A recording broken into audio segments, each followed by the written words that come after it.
ಮುಸ್ಲಿಮರು ಟಿಕೆಟ್ ಬೇಕು ಎನ್ನುವಂಥ ನಿಟ್ಟಿನಲ್ಲಿ ಬಹಳಷ್ಟು ಹೋರಾಟವನ್ನು ನಡೆಸ್ತಿರ್ತಕ್ಕಂಥದ್ದು.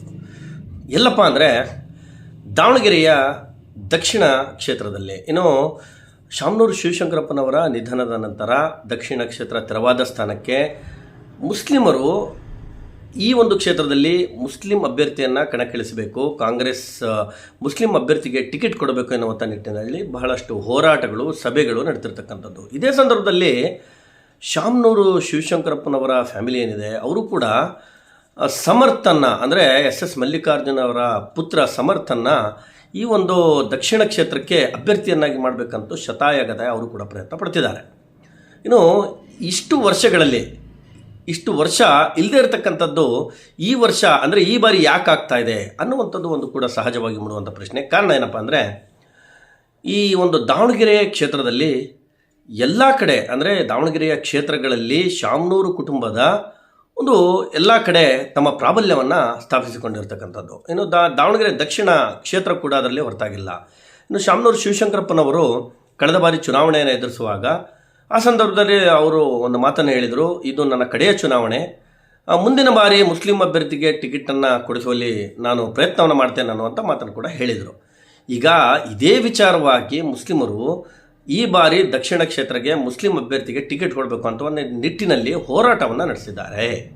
ಇದು ಒಂಥರ ಹೋರಾಟ ಅಂತಲೇ ಹೇಳ್ಬೋದು. ಕಾಂಗ್ರೆಸ್ ಪಕ್ಷದಲ್ಲಿ ಮುಸ್ಲಿಮರಿಗೆ ಟಿಕೆಟನ್ನು ಕೊಡಬೇಕಾಗಿರೋದು ಕಾಂಗ್ರೆಸ್ ಪಕ್ಷಕ್ಕೆ ಅಂತಹ ಒಂದು ದೊಡ್ಡ ವಿಚಾರ ಏನಲ್ಲ. ಆದರೆ ಇಲ್ಲಿ ಇನ್ನೊಂದು ಪ್ರಶ್ನೆ ಬರುತ್ತೆ. ಈಗ ಕಾಂಗ್ರೆಸ್ ಒಂದು ಪಕ್ಷದಲ್ಲಿ ದಕ್ಷಿಣ ಕ್ಷೇತ್ರಕ್ಕೆ ಅಭ್ಯರ್ಥಿ ಯಾರು ಅನ್ನುವಂಥದ್ದು ಕೂಡ ಒಂದು ಮುಖ್ಯವಾದ ಪ್ರಶ್ನೆ. ಏನಪ್ಪ ಅಂದರೆ MLC ಈಗ ಹಾಲಿ MLC ಇರತಕ್ಕಂಥ ಅಬ್ದುಲ್ ಜಬ್ಬಾರ್ ಅವರು ಏನಿದ್ದಾರೆ ಅವರು ಪ್ರಮುಖವಾಗಿ ಎಲ್ಲ ಸಭೆಗಳಲ್ಲಿ ಅವರು ಕಾಣಿಸ್ಕೊಳ್ತಾ ಇದ್ದಾರೆ. ಪ್ರಮುಖವಾಗಿ ಅವರು ಕೂಡ ನಾನೇ ಅಭ್ಯರ್ಥಿ, ಯಾಕೆ ಟಿಕೆಟ್ ನನಗೆ ಯಾಕೆ ಟಿಕೆಟ್ ಕೊಡಬಾರ್ದು ಅನ್ನೋಂಥ ನಿಟ್ಟಿನಲ್ಲಿ ಪ್ರಶ್ನೆಗಳನ್ನು ಮಾಡ್ತಿರ್ತಕ್ಕಂಥದ್ದು. ಆ ಪ್ರಶ್ನೆಗಳಿಗೆ ಸಾಕಷ್ಟು ಜನ ಬೆಂಬಲ ಕೂಡ ಇದೆ, ಸಾಕಷ್ಟು ಸಭೆಗಳಲ್ಲಿ ಮುಸ್ಲಿಮರ ಬೆಂಬಲ ಕೂಡ ಇದೆ. ಮುಸ್ಲಿಮರು ಟಿಕೆಟ್ ಯಾಕಪ್ಪ ಕೇಳ್ತಾ ಇದ್ದಾರೆ ಅಲ್ಲ, ಈಗ ದಕ್ಷಿಣ ಕ್ಷೇತ್ರದಲ್ಲಿ ಮುಸ್ಲಿಮರೇ ಯಾಕೆ ಟಿಕೆಟ್ ನಮಗೆ ಕೊಡಬೇಕು ಅಂತ ಯಾಕೆ ಕೇಳ್ತಾ ಇದ್ದಾರೆ? ಕಾರಣ ಇರಬೇಕಲ್ಲ, ಅದಕ್ಕೊಂದು ಕಾರಣ ಇದೆ. ದಕ್ಷಿಣ ಕ್ಷೇತ್ರದಲ್ಲಿ ಮುಸ್ಲಿಂ ಮತಗಳ ಪ್ರಾಬಲ್ಯವಿದೆ. ಅಂದರೆ ದಕ್ಷಿಣ ಕ್ಷೇತ್ರದಲ್ಲಿ ನಿರ್ಣಾಯಕ ಮತಗಳು ಮುಸ್ಲಿಂ ಮತಗಳು, ಎರಡನೇ ಒಂದು ಇದರಲ್ಲಿ ಅಂದರೆ ಒಂದು ಲಿಂಗಾಯತರ ಮತಗಳು ಇರತಕ್ಕಂಥದ್ದು. ಆದರೆ ನಿರ್ಣಾಯಕವಾಗಿ ಅತಿ ಹೆಚ್ಚು ಮತಗಳು ಇರತಕ್ಕಂಥದ್ದು ಮುಸ್ಲಿಂ ಮತಗಳು. ಹಾಗಾಗಿ ಮುಸ್ಲಿಮರು ರಾಜಕೀಯವಾಗಿ ನಮಗೆ ಸಪೋರ್ಟ್ ಸಿಗಬೇಕು, ರಾಜಕೀಯವಾಗಿ ನಾವು ಮುಸ್ಲಿಮರು ಕೂಡ ಮುಂದೆ ಬರಬೇಕು, ರಾಜಕೀಯವಾಗಿ ಮುಸ್ಲಿಮರು ಕೂಡ ಬೆಳಿಬೇಕು. ಹಾಗಾಗಿ ಕಾಂಗ್ರೆಸ್ ಪಕ್ಷಕ್ಕೆ ನಾವು ಮುಸ್ಲಿಮರು ಕಣ್ಣು ಮುಚ್ಚಿಕೊಂಡು ಎಲ್ಲ ಕಡೆ ಎಲ್ಲಾದರೂ ಆಗಲಿ ಕಾಂಗ್ರೆಸ್ ಪಕ್ಷಕ್ಕೆ ಗೆಲ್ಲಿಸುವಂಥ ಪ್ರಯತ್ನವನ್ನು ಮಾಡ್ತೇವೆ. ಕಾಂಗ್ರೆಸ್ ಪಕ್ಷಕ್ಕೆ ನಾವು ಮತಗಳನ್ನು ಕೊಡ್ತೇವೆ. ನಮ್ಮದೇ ಮತಗಳು ಜಾಸ್ತಿ ಇರತಕ್ಕಂಥ ಜಾಗದಲ್ಲಿ ನೀವು ನಮಗೆ ಯಾಕೆ ಟಿಕೆಟ್ ಕೊಡಬಾರ್ದು ಅನ್ನುವಂಥದ್ದು ಮುಸ್ಲಿಮರ ಪ್ರಶ್ನೆ. ಈ ಒಂದು ಇನ್ನೊಂದು ವಿಚಾರ, ಇನ್ನೊಂದು ಮಗ್ಲನ್ನು ನೋಡಬೇಕಾದ್ರೆ ಈ ಒಂದು ದಕ್ಷಿಣ ಕ್ಷೇತ್ರಕ್ಕೆ ಗೆಲ್ಲಲೇಬೇಕೆಂಬ ಹಠ ಏನಿದೆ ಕಾಂಗ್ರೆಸ್ ಪಕ್ಷಕ್ಕೆ ಇರ್ತಕ್ಕಂಥದ್ದು. ನಿರ್ಣಾಯಕ ಮತಗಳು ಮುಸ್ಲಿಮರದ್ದು ಇದ್ದರೂ ಕೂಡ ಆ ಒಂದು ಕ್ಷೇತ್ರವನ್ನು ನಾವು ಗೆಲ್ಲಲೇಬೇಕು ಅಂತ ಹಠಕ್ಕೆ ಬಿದ್ದಿರ್ತಕ್ಕಂಥದ್ದು ಶಾಮನೂರು ಕುಟುಂಬ. ಈಗ SS ಮಲ್ಲಿಕಾರ್ಜುನರವರು ಪ್ರತಿ ಬಾರಿ ಕೇಳಿದಾಗ ಈಗ ನಾವು ದುರ್ಗಮ್ಮನ ಹಬ್ಬ ಆಗ್ತಾ ಇದೆ, ದುರ್ಗಾಂಬಿಕಾ ದೇವಿ ಹಬ್ಬ ಆದಮೇಲೆ ನಾವು ಮಾತಾಡೋಣ. ಆದರೆ ನಿನ್ನೆ ಒಂದು ಹೇಳಿಕೆಯನ್ನು ಕೊಡ್ತಾರೆ ಅವರು, ದಕ್ಷಿಣ ಕ್ಷೇತ್ರಕ್ಕೆ ಗೆಲ್ಲುವಂಥ ಅಭ್ಯರ್ಥಿಗೆ ಟಿಕೆಟನ್ನು ಕೊಟ್ಟು ನಾವು ಗೆಲ್ಲಿಸ್ಕೋಬೇಕು ಅನ್ನುವಂಥ ಮಾತನ್ನು ಹೇಳ್ತಾರೆ. ಒಂದು ರೀತಿಯಲ್ಲಿ ನೋಡಿದರೆ ಅದು ಕೂಡ ಹೌದು. ಯಾಕಂದರೆ ಒಂದು ಕ್ಷೇತ್ರವನ್ನು ಅಷ್ಟು ಸಲೀಸಾಗಿ ಬಿಟ್ಟುಕೊಡಲು ಯಾವುದೇ ಪಕ್ಷ ಸಿದ್ಧ ಇರೋದಿಲ್ಲ. ಯಾವುದೇ ಪಕ್ಷ ಆಗಿರ್ಬೋದು, ಇದು ಕಾಂಗ್ರೆಸ್ ಆಗಿರ್ಬೋದು, JDS ಆಗಿರ್ಬೋದು, BJP ಆಗಿರ್ಬೋದು. ಯಾಕಪ್ಪ ಅಂದರೆ ಒಂದು ಕ್ಷೇತ್ರವನ್ನು ಅವರು ಸೋತ್ರೆ ಅದಕ್ಕೊಂದು ಭಾಳಷ್ಟು ಒಂದು ನಷ್ಟ ಕೂಡ ಪಕ್ಷಕ್ಕೆ ಆಗುವಂಥದ್ದು. ಹಾಗಾಗಿ ಕಾಂಗ್ರೆಸ್ ಪಕ್ಷ ತೂಗಿ ಅಳೆದು ಪಕ್ಷ ಯಾರಿಗೆ ಕೊಡಬೇಕು ಟಿಕೆಟ್ ಅನ್ನುವಂಥ ಒಂದು ಲೆಕ್ಕಾಚಾರದಲ್ಲಿ ಮುಳುಗಿದೆ. ಮುಸ್ಲಿಮರು ಅಂದರೆ ಈ ದಕ್ಷಿಣ ಕ್ಷೇತ್ರದ ಮುಸ್ಲಿಮರು ಏನಿದ್ದಾರೆ ಸಾಕಷ್ಟು ಸಭೆಗಳನ್ನು ಮಾಡ್ತಾ ಇದ್ದಾರೆ. ಆ ಸಭೆಗಳಲ್ಲಿ ಪ್ರಮುಖವಾಗಿ ಎಲ್ಲ ಮುಸ್ಲಿಂ ಮುಖಂಡರು ಭಾಗವಹಿಸ್ತಾ ಇದ್ದಾರೆ. ಅದರಲ್ಲಿ ಟಿಕೆಟ್ ಮುಸ್ಲಿಮರಿಗೆ ಕೊಡಬೇಕು ಅನ್ನುವಂಥ ಕೂಗು ಹೇಳ್ತಾ ಇದೆ. ಅದರಲ್ಲಿ MLC ಜಬ್ಬಾರ್ ಸಾಹೇಬ್ರವರು ಸಾಕಷ್ಟು ಮುಂಚೂಣಿಯಲ್ಲಿ ಅವರ ಹೆಸರು ಕೇಳಿ ಬರ್ತಾ ಇದೆ.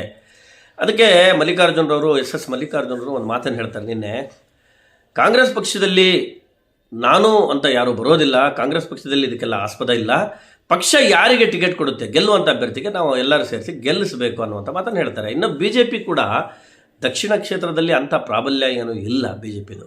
ಕಾಂಗ್ರೆಸ್ ಅಭ್ಯರ್ಥಿ ಗೆಲ್ಲುವುದು ಸತ್ಯ, ಆದರೆ ಗೆಲ್ಲುವಂಥ ಅಭ್ಯರ್ಥಿ ಅಂತ ಒಂದು ಮಾತನ್ನು ಹೇಳ್ತಾರೆ ಅವರು SS ಮಲ್ಲಿಕಾರ್ಜುನರವರು. ಅದರ ಅರ್ಥ ಒಳ ಅರ್ಥ ಇನ್ನೂ ಸಾಕಷ್ಟು ಇರುತ್ತೆ. ಆ ಅರ್ಥದ ಮರ್ಮನೂ ನಾವು ಇನ್ನೂ ನೋಡಬೇಕಾಗುತ್ತೆ. ಏನಂದರೆ ಈಗ ಸಮರ್ಥ್ ಶಾಮ್ನೂರು SS ಮಲ್ಲಿಕಾರ್ಜುನ್ ಅವರ ಪುತ್ರ ಸಾಕಷ್ಟು ಮುಂಚೂಣಿಯಲ್ಲಿ ಈಗ ಕಾಣಿಸ್ಕೊಳ್ತಾ ಇದ್ದಾರೆ. ಅಲ್ಲಲ್ಲಿ ಅವರು ಫ್ಲೆಕ್ಸ್ ಕಾಣ್ತಾ ಇದ್ದಾವೆ. ಸಾಕಷ್ಟು ಕಾರ್ಯಕ್ರಮಗಳಲ್ಲಿ, ಸಭೆಗಳಲ್ಲಿ ಭಾಗವಹಿಸ್ತಾ ಇದ್ದಾರೆ. ಸಾಕಷ್ಟು ಕಾರ್ಯಕ್ರಮಗಳಲ್ಲಿ ಅವರು ಮುಂದೆ ಬರ್ತಾ ಇದ್ದಾರೆ. ಅವರ ಒಂದು ಬೆಂಬಲಿಗರು, ಅವರಿಗೂ ಕೂಡ ಬೆಂಬಲ ಸಾಕಷ್ಟು ಇದೆ. ಅವರ ಬೆಂಬಲಿಗರು ಕೂಡ ಇರತಕ್ಕಂಥದ್ದು. ಇನ್ನು ದಕ್ಷಿಣ ಕ್ಷೇತ್ರದಲ್ಲಿ ಮುಸ್ಲಿಂ MLA ಅಭ್ಯರ್ಥಿ ಅವರ ಬೆಂಬಲಿಗರು ಕೂಡ ಇರತಕ್ಕಂಥದ್ದು. ಇದರ ಮಧ್ಯದಲ್ಲೇ ಒಂದು ಪ್ರಶ್ನೆ, ಯಾರಿಗೆ ಕೊಡ್ಬೋದು ಟಿಕೆಟ್ ಅನ್ನುವಂಥದ್ದು. ಇದಕ್ಕೆ ಮಲ್ಲಿಕಾರ್ಜುನ್ ಅವರು ನಿನ್ನೆ ಇನ್ನೊಂದು ಮಾತನ್ನು ಹೇಳ್ತಾರೆ. ಅವರು ಸದ್ಯ ಈ ಟಿಕೆಟ್ ಬಗ್ಗೆ ಏನು ಮಾತಿಲ್ಲ, ದುರ್ಗಾಂಬಿಕಾ ದೇವಿ ಜಾತ್ರೆ ಹಬ್ಬ ಏನಿದೆ ಅದು ಮುಗಿದ ಮೇಲೆ ಮಾತಾಡೋಣ ಅನ್ನುವಂಥ ಮಾತನ್ನು ಮಾಧ್ಯಮಗಳಲ್ಲಿ ಹೇಳ್ತಾರೆ. ಇನ್ನು ಇದಕ್ಕೆ ಕೊನೆ ಏನಂತ ಗೊತ್ತಾಗ್ತಾ ಇಲ್ಲ. ಆದರೆ ಒಂದು ಅರ್ಥದಲ್ಲಿ ನೋಡಬೇಕಾದ್ರೆ ದಾವಣಗೆರೆ ದಕ್ಷಿಣ ಕ್ಷೇತ್ರದಲ್ಲಿ ಮುಸ್ಲಿಂ ಮತಗಳ ಪ್ರಾಬಲ್ಯ ಇದೆ. ಮುಸ್ಲಿಂ ಮತಗಳು ಹೆಚ್ಚಾಗಿರ್ತಕ್ಕಂಥ ಕಾರಣದಲ್ಲಿ ಮುಸ್ಲಿಂ ಅಭ್ಯರ್ಥಿಗೆ ಟಿಕೆಟ್ ಕೊಡಬೇಕು, ಕೊಟ್ಟರೆ ಗೆಲ್ತಾರೆ, ನಾವು ಗೆಲ್ಲಿಸ್ತೀವಿ ಅನ್ನುವಂಥ ಮಾತನ್ನು ಮುಸ್ಲಿಂ ಮುಖಂಡರು ಹೇಳ್ತಾ ಇದ್ದಾರೆ. ಇನ್ನು ಶಾಮ್ನೂರು SS ಮಲ್ಲಿಕಾರ್ಜುನ್ ಕೂಡ ಒಂದು ಮಾತನ್ನು ಹೇಳ್ತಾರೆ. ಆ ಕ್ಷೇತ್ರದಲ್ಲಿ ಗೆಲ್ಲುವಂಥ ಅಭ್ಯರ್ಥಿಯನ್ನು ಕಾಂಗ್ರೆಸ್ ಟಿಕೆಟ್ ಕೊಡಬೇಕು, ಗೆಲ್ಲುವಂಥ ಅಭ್ಯರ್ಥಿಗೆ ಕೊಡಬೇಕು, ನಾವು ಗೆಲ್ಲಿಸಬೇಕು ಅನ್ನುವಂಥ ಮಾತನ್ನು ಕೂಡ ಹೇಳ್ತಾರೆ. ದಾವಣಗೆರೆ ದಕ್ಷಿಣ ಕ್ಷೇತ್ರದಲ್ಲಿ ಕಾಂಗ್ರೆಸ್ ಟಿಕೆಟಿನ ಬಗ್ಗೆ ಸಾಕಷ್ಟು ಹೋರಾಟಗಳು ನಡೆತಿರ್ತಕ್ಕಂಥದ್ದು, ಸಭೆಗಳು ನಡೆತಿರ್ತಕ್ಕಂಥದ್ದು. ಮುಸ್ಲಿಂ ಮುಖಂಡರು ಕೂಡ ಮುಂಚೂಣಿಯಲ್ಲಿದ್ದಾರೆ. ಟಿಕೆಟನ್ನು ನಾನೇ ತರ್ತೀನಿ ಸಿಗುತ್ತೆ ಅನ್ನುವಂಥ ಒಂದು ಹುರುಪಿನಲ್ಲಿದ್ದಾರೆ. ಇನ್ನು SS ಮಲ್ಲಿಕಾರ್ಜುನ್ ಕೂಡ ಗೆಲ್ಲುವಂಥ ಅಭ್ಯರ್ಥಿಗೆ ಟಿಕೆಟ್ ಕೊಡಬೇಕು ಅನ್ನುವಂಥ ನಿಟ್ಟಿನಲ್ಲಿ ಮಾತನಾಡಿರ್ತಕ್ಕಂಥದ್ದು. ಮುಂದಿನ ದಿನಗಳಲ್ಲಿ ಏನಾಗ್ಬೋದು ಕಾದು ನೋಡಬೇಕು. ಇನ್ನು ಬಿಸಿ ಚರ್ಚೆ ಸದ್ಯ ಕರ್ನಾಟಕದಲ್ಲಂತೂ ನಡೀತಿರ್ತಕ್ಕಂಥದ್ದು ದಾವಣಗೆರೆ ದಕ್ಷಿಣ ಕ್ಷೇತ್ರದ ಟಿಕೆಟ್ ಬಗ್ಗೆ. ಮುಂದಿನ ದಿನಗಳಲ್ಲಿ ಕಾದು ನೋಡಬೇಕಾಗಿದೆ, ಏನಾಗುತ್ತೆ, ಯಾರಿಗೆ ಟಿಕೆಟ್ ಸಿಗುತ್ತೆ, ಏನಾಗ್ಬೋದು ಅನ್ನುವಂಥ ನಿಟ್ಟಿನಲ್ಲಿ ಮುಂದಿನ ದಿನಗಳಲ್ಲಿ ಕಾದು ನೋಡಬೇಕಾಗಿದೆ. ದಕ್ಷಿಣದಾಗೂ ಎಲ್ಲರೂ ಹಬ್ಬ ಮಾಡ್ತಿದಾರೆ. ಈಗ ಹಬ್ಬ ಮುಗಿಲಿ ಅಂದ್ರು, ಅದಕ್ಕೆ ಹಬ್ಬ ಮುಗಿದ ಕುತ್ಕೊಂಡ್ ಆರಾಮಾಗಿ ಕುತ್ಕೊಂಡ್ ಮಾತಾಡ್ಕೊಂಡು ಒಂದ್ ಒಳ್ಳೆ ಸೂಕ್ತವಾದಂತ ಅಭ್ಯರ್ಥಿ ಯಾರು ಇರ್ತಾರೋ, ಎಲ್ಲ ಅಭ್ಯರ್ಥಿ ಯಾರು ಇದಾರೋ ಅವ್ರನ್ನ ನಾವು ನಿಲ್ಸಿ ಗೆಲ್ಸ್ಬೇಕಪ್ಪ. ಮೀಟಿಂಗು ಬಹಳ ಆಗ್ತಾ ಇದಾವೆ ಸರ್. ಈಗ ಅದು ಅನ್ನೆಸೆಸರಿ. ನನ್ ಕೇಳಿದ್ರೆ, ವೈಯಕ್ತಿಕವಾಗಿ ಕೇಳಿದ್ರೆ ಅನ್ನೆಸೆಸರಿ. ಅವೆಲ್ಲ ಮಾಡೋದಲ್ಲ. ಯಾರಾಗ್ಲಿ ಈಗ ಇವ್ರಿಗೂ ಮಾಡಕ್ ಬರಲ್ಲೇನ್, ಬೇರೆಯವ್ರಿಗೂ ಮಾಡಕ್ ಬರಲ್ಲೇನ್. ಈಗ ಅಲ್ಲೇ ಗ್ರೂಪ್ ಇಂದ ಮಾಡ್ದಂಗ ಆಕತಿ. ಎಲ್ಲರೂ ಕುತ್ಕೊಂಡು ಮಾತಾಡ್ಕೊಂಡು ಹೋಗ್ಬೇಕು. ಇವೆಲ್ಲ ಬಹಳ ದಿವಸ ಇಂಡಿಯಲ್ ಕಾಂಗ್ರೆಸ್ನಾಗ ಏನು ಎಲ್ಲರೂ ಸೇರ್ಕೊಂಡು ಎಲ್ಲರೂ ಕುತ್ಕೊಂಡು ಏನಪ್ಪ ಫ್ಯಾಕ್ಟ್ಸ್ ಫಿಗರ್ಸ್ ಇಟ್ಕೊಂಡು ನಾವು ಮಾತಾಡ್ತೀವಿ.